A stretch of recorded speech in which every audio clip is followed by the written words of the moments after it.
वक्त तो इंसान की शक्ल बदल देता है, तो रिश्तों की क्या ही औकात होगी। आपको लोग इस्तेमाल तब करते हैं जब आप उनको जज्बात में, अगर आप खुद जरा सा मजबूत बन जाए तो आपको कोई इस्तेमाल नहीं कर सकता मुर्शद जी।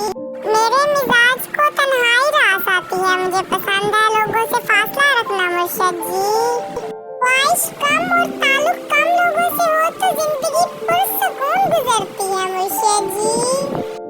यकीन करें जो दिल से उतर जाए वो सामने बैठा भी हो तो नजर नहीं आता मुर्शद जी। पढ़ी है यूं तो किताबें मगर हकीकत में सबक तो मिले अपनी जिंदगी से ही। नफरत की अपनी कोई सरजमी नहीं होती, ये हमेशा मोहब्बत की जमीन पर कब्जा करती है। समझदार लोग बहस नहीं करते, बस तीली लगाकर साइड पर हो जाते हैं। मेरी चाहत है मुझे चाहने वाला ऐसा हो जो चाहने में बाकी मेरे जैसा हो। हाय वो सारे जहां की खुशी है वो मेरी अम्मी का मुझे निकम्मी औलाद कहना।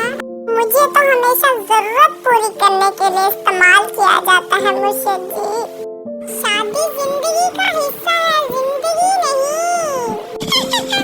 अगर आपको हमारी वीडियो पसंद है तो हमारे चैनल को लाइक एंड सब्सक्राइब करना मत भूलिए। जज़ाकल्लाह, शुक्रिया, थैंक यू सो मच।